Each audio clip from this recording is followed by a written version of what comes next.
Grameen Bank is best known for bringing the power of microfinance to over 4 million poor women in Bangladesh. But it has also created more than 24 other ventures. Whether non-profit or for-profit, our involvement relates to benefiting to the poor people. Muhammad Yunus, Grameen Bank's founder, describes why and how Grameen has launched enterprises in areas as diverse as textiles, cell phone technology, and healthcare.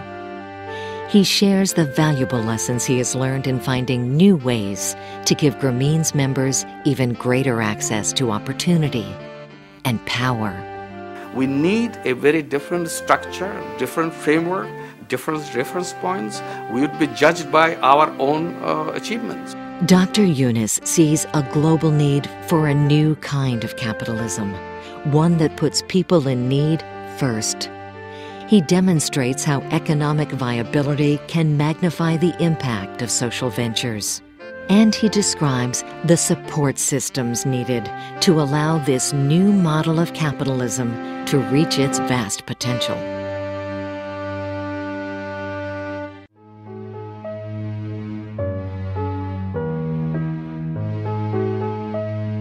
Since capitalism is narrowly interpreted, socially conscious people don't want to get involved in business because that's uninteresting for them. That's not what we want. We don't want to make money. We want to do something else. So they are outside the business purview. I'm saying if you open it up, a lot of people will gradually come in, particularly young people who are looking for things to do in the world, contribute in the world, and solve problems of the world. They will dream of becoming a social business entrepreneurs, and the facilities has to be created so that they become social business entrepreneur. And I'm talking about even creating departments. There are business schools producing MBAs. There will be a social business program in the business school which will be creating social MBAs. And then you need another institution to make it happen, like you have the stock markets. And the existing stock market, people go there to make more money, as simple as that. You don't go there for charity.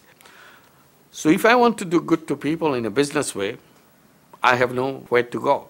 So I said, why don't we create a completely separate stock exchange where all the companies who are doing good to people, the social business enterprises, will be listed. It could be women's empowerment, it could be street children, it could be drinking water, it could be arsenic problem in some place, it could be pollution problem in another place, it could be healthcare program in some place, it could be health insurance for poor people, whatever. There's 101 and 1001 ideas that you can bring and run those things in a business way, provided the investors who would like, I cannot run a company like that, but I would like to invest in one. I have the money and I can spend it. If we have to run a social business enterprise right now, we run into a lot of problems because we have not set up supportive institutions alongside. So we would be depending a lot more on the old institutions, and they will be at each stage questioning our norms, or they will not understand our performance yardsticks and so on. If we are not making profit, why should I come and support you? Why should I lend money to you? You're not making any profit. How are you going to pay us back? But doesn't mean that you have to be out of the market completely. It means that you are the first one to venture into new territory and you lead the way and others will follow you and create institutions. This is how the pioneers always did. Be the first one, stick the neck out and make it happen.